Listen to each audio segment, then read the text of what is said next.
दोस्तों नमस्कार। यूँ तो किसी भी सरकार के कार्यकाल का आकलन करने के लिए 100 दिन का समय पर्याप्त नहीं होता, बहुत कम होता है। लेकिन अगर जब खुद सरकार अपने 100 दिन के कार्यकाल का लेखा जोखा अखबारों में विज्ञापन के माध्यम से, टीवी चैनलों में विज्ञापन के माध्यम से, सूचना विभाग की प्रशस्ति पुस्तिकाओं के माध्यम से दे रही हो, तो तब लाजमी हो जाता है ये जानना कि आखिरकार उस सरकार ने 100 दिन में ऐसा क्या कर दिखाया है। और ये 100 दिन का कार्यकाल तब आंकना बहुत ज़रूरी हो जाता है जब सरकार 5 साल के लिए नहीं बल्कि 1 साल के लिए बनाई गई हो। आज हम बात कर रहे हैं ऐसी ही 1 साल के लिए बनाई गई तीरथ सिंह रावत सरकार की। त्रिवेंद्र सिंह रावत की विदाई के बाद तीरथ सिंह रावत को उत्तराखंड का 10वां मुख्यमंत्री बनाया गया।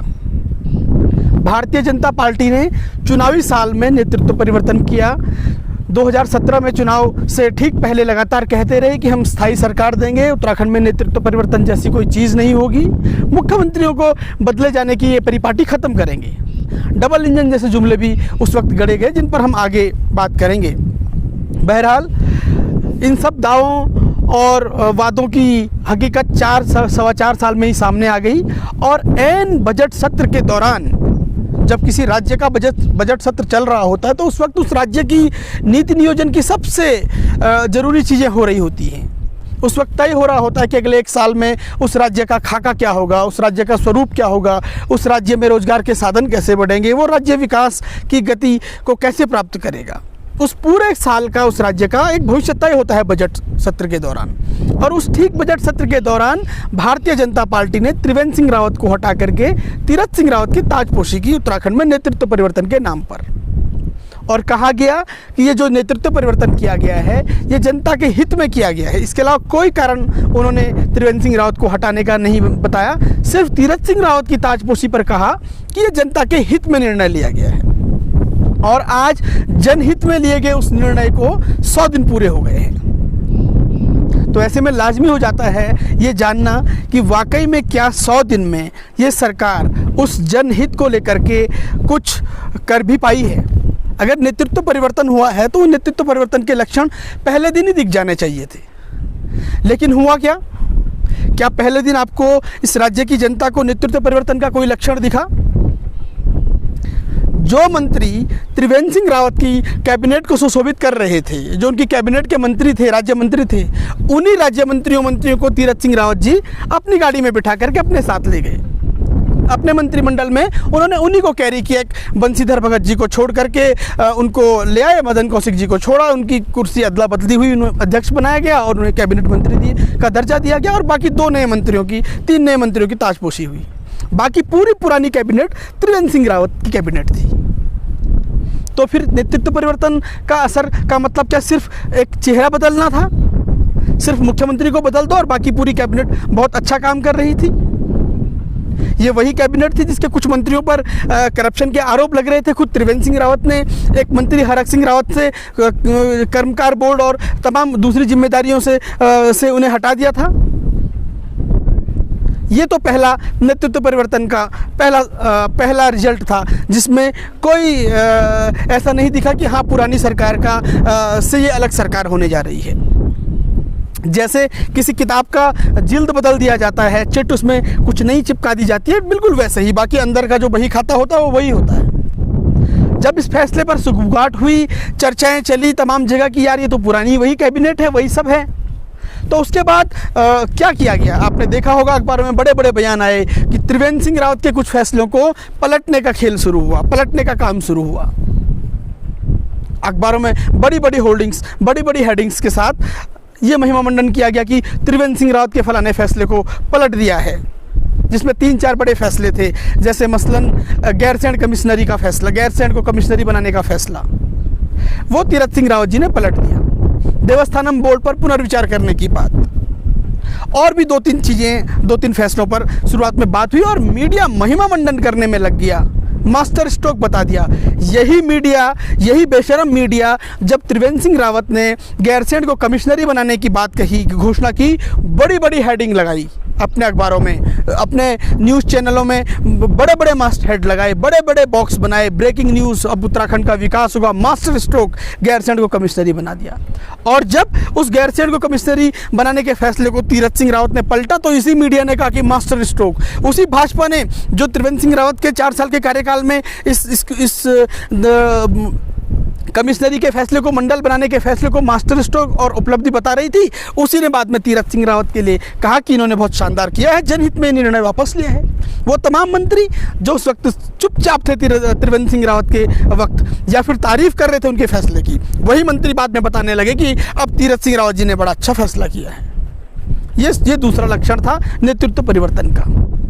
देवस्थानम बोर्ड की बात आई तो देवस्थानम बोर्ड में कहा गया कि भाई सारे हकूकधारियों से, पंडा समाज से और वहाँ के स्थानीय लोगों से और 4 धामों के प्रतिनिधियों से बात करके जन भावनाओं का सम्मान करते हुए इस फैसले पर पुनर्विचार किया जाएगा और ज़रूरत पड़ने पर इसे बदला भी जाएगा। लेकिन आज की हकीकत क्या है? भ्रम की स्थिति बनी हुई थी कल तक कि ये होगा या नहीं होगा, पुनर्विचार करेंगे या नहीं करेंगे, लेकिन अब तो निश्चित लग रहा है कि कोई पुनर्विचार नहीं होगा, क्योंकि एक तरफ सरकार पुनर्विचार की बात करती रही और दूसरी तरफ उसी बोर्ड में 8 सदस्य नामित कर दिए, जिनमें अंबानी जी के सुपुत्र भी सदस्य हैं और 2 और उद्योगपति सदस्य हैं। ये सब किसके लिए है? ये सारी चीज़ें भरमाने के लिए हैं और आम जनता को सिर्फ ये दिखाने के लिए है कि हाँ भाई, नेतृत्व परिवर्तन के बाद कुछ अच्छा हुआ है। इस कोरोना काल ने इस पूरी सरकार को एक तरह से जनता के सामने बेनकाब कर दिया है। इस कोरोना की दूसरी लहर ने बता दिया है कि जो अव्यवस्थाएं, जो नाकामियां त्रिवेंद्र सिंह रावत सरकार के दौर में थी, इस वक्त वही नाकामियां दूसरी सरकार भी उन्हीं नाकामियों को दोहरा रही है। किसी भी नेतृत्व की असली परीक्षा संकट के वक्त होती है। संकट के वक्त ही पता चलता है कि ये नेतृत्व कितना मजबूत है, अपनी जनता के लिए कितना अच्छा काम कर सकता है। अब इस कसौटी पर जरा इन 100 दिनों को तोला जाए, एक एक करके तोलते हैं। तो तीरथ सिंह रावत जी ने इस राज्य की कमान ऐसे वक्त में संभाली जब इस राज्य में कुंभ था एक तरफ, कोरोना की दूसरी लहर पूरे देश में थी। उत्तराखंड में उसका असर बहुत कम था उस वक्त, लेकिन डर बहुत ज़्यादा था।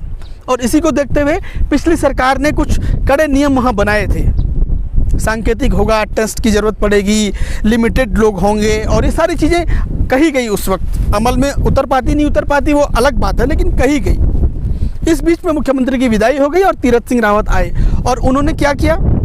आते ही उन्होंने सबसे पहले कहा कि कुंभ तो आस्था का प्रतीक है और उसके साथ कोई समझौता नहीं किया जाएगा और बेधड़क कोई भी आ जा सकता है कुंभ में।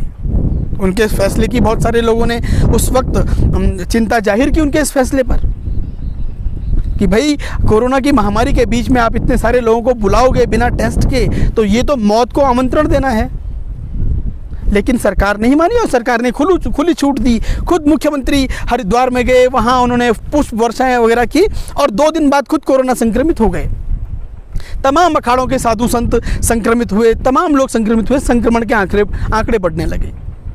वो तो भला हो उत्तराखंड हाई कोर्ट का, अगर उत्तराखंड हाई कोर्ट कभी टिप्पणी नहीं करता, उत्तराखंड हाई कोर्ट अगर इस सरकार को फटकार नहीं लगाता, उत्तराखंड हाई कोर्ट अगर कुंभ में कोरोना विस्फोट को लेकर नहीं चेताता, तो ये सरकार तो और भी ज़्यादा तरीके से उसमें कोरोना विस्फोट की व्यवस्था कर चुकी थी। और बाद में आपने देखा कि प्रधानमंत्री को अपील करनी पड़ी सांकेतिक कुंभ की, तब तक सारे स्नान हो चुके थे। हरिद्वार में हाई कोर्ट ने किस तरह से सरकार की नाकामियों पर लगातार टिप्पणियां की, सरकार को लगातार टेस्टिंग बढ़ाने के लिए कहा, लेकिन कुछ नहीं हुआ। खुद मुख्यमंत्री जी क्वारंटाइन हो गए 14-15 दिन के लिए। उससे पहले जब पूरा देश, पूरा राज्य उनको देख रहा था कि मुख्यमंत्री जी कुछ अच्छा करेंगे, उम्मीद जगाने वाले हैं, बाय नेचर बहुत शरीफ आदमी हैं, भले इंसान है, तमाम राजनीतिज्ञों में से उत्तराखंड में चंद भले राजनीतिज्ञों में से सीधे सरल राजनीतिज्ञों में हैं, तो वो उस वक्त उल जुलूल बयानबाजी के चलते पूरी दुनिया में विख्यात होने लगे। कभी फटी जीन्स को लेकर के, कभी सामान्य ज्ञान को लेकर के, कभी किसी बयान को लेकर के। पहले उन्होंने बयानों को लेकर के सुर्खियां बटोरी, उसके बाद क्वारंटाइन हो गए और उसके बाद इस पूरे राज्य की व्यवस्था चरमरा गई।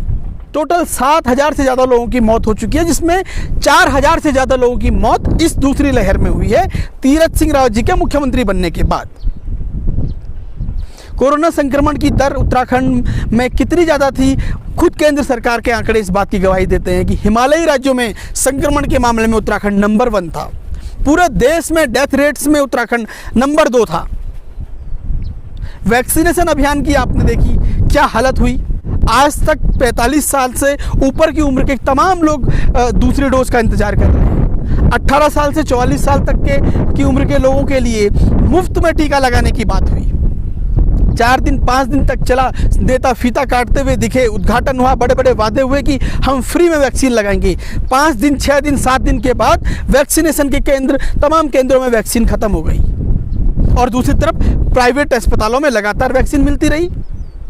मैं खुद इस बात का आपको प्रमाण दे रहा हूँ कि मैंने खुद प्राइवेट हॉस्पिटल में जाकर के वैक्सीन लगाई और मेरे जैसे पता नहीं कितने और लोगों ने लगाई। सरकारी स्लॉट में आपको वैक्सीन नहीं मिली 3-3 दिन तक, आपका नंबर नहीं आया। प्राइवेट में आपने 1 मिनट में आपने लॉगिन किया और तुरंत आपको डेट टाइम अलॉट हो गया। इस राज्य में लाखों की संख्या में लोग वैक्सीन के लिए परेशान रहे। और जो डबल इंजन की बात करने वाले दिल्ली के हमारे बड़े साहब हैं, मुख्यमंत्री हमारे प्रधान सेवक जी नरेंद्र मोदी जी, जिन्होंने 2017 विधानसभा चुनाव से ठीक पहले दिसंबर 2016 में देहरादून में आकर के कहा था कि इस राज्य को डबल इंजन की ज़रूरत है। एक दिल्ली का इंजन और एक देहरादून का इंजन, ये दोनों इंजन मिलकर इस राज्य को प्रगति के पथ पर बढ़ाएंगे और इस राज्य की सारी ज़रूरतें पूरी करेंगे। लेकिन इस कोरोना काल में उस डबल इंजन ने क्या किया? उस डबल इंजन ने उत्तराखंड को डबल झटके दिए। पहले वैक्सीनेशन के मामले में उत्तराखंड के हिस्से की वैक्सीन को विदेशों को भेज दिया, पाकिस्तान को भेज दिया, बांग्लादेश को भेज दिया, तमाम कंट्रीज़ को भेज दिया। 6 करोड़ से ज़्यादा वैक्सीन प्रधानमंत्री नरेंद्र मोदी ने, केंद्र सरकार ने विदेशों को बांटी। उत्तराखंड में वैक्सीन की लगातार किल्लत रही। वैक्सीनेशन के सेंटर लगातार कम होते रहे, लोग इंतजार करते रहे। कई किलोमीटर पैदल लोग आए वैक्सीनेशन सेंटर, वहाँ वैक्सीन नहीं मिली और वापस गए। डर के साए में लोग रहे और कोई वैक्सीन नहीं मिली कई दिनों तक। ये उसी डबल इंजन सरकार ने उत्तराखंड के ऊपर ये जाति की और कहा कि आप ग्लोबल टेंडर निकालो और आप अपनी वैक्सीन खरीदो। और ये मुख्यमंत्री जी ये सरकार से ये नहीं कह पाए कि हमारे लोगों को वैक्सीन की ज़रूरत है, वैक्सीन हमारा हक है, हमें मिलनी चाहिए। दूसरा झटका इसी डबल इंजन ने इस कोरोना काल में उत्तराखंड को एयर एम्बुलेंस के मामले में दिया। उत्तराखंड की सरकार ने राज्य की भौगोलिक परिस्थितियों को देखते हुए सेंटर में एक प्रपोजल भेजा कि भाई हमें आपातकालीन स्थिति में एयर एम्बुलेंस की ज़रूरत है। इस राज्य की भौगोलिक परिस्थितियाँ बहुत कठिन हैं, सड़कें खराब रहती हैं, अस्पतालों की स्थिति बहुत अच्छी नहीं है, दूर दराज के गांव हैं और दुर्घटनाओं में, आपात स्थिति में, गर्भवती महिलाओं के प्रसव के दौरान, किसी दुर्घटना के दौरान मरीज को अस्पताल तक पहुंचाने के एयर एम्बुलेंस ही एकमात्र विकल्प है।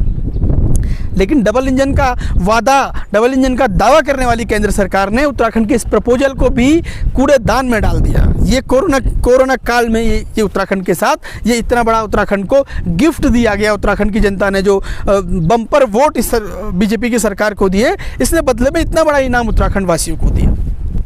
रोजगार के मोर्चे पर बात करें कि भाई तीरथ सिंह रावत के दौर में बेरोजगारी को लेकर के इतना हो हल्ला हुआ, आंदोलन हुए, लगातार लोग मांग करते रहे।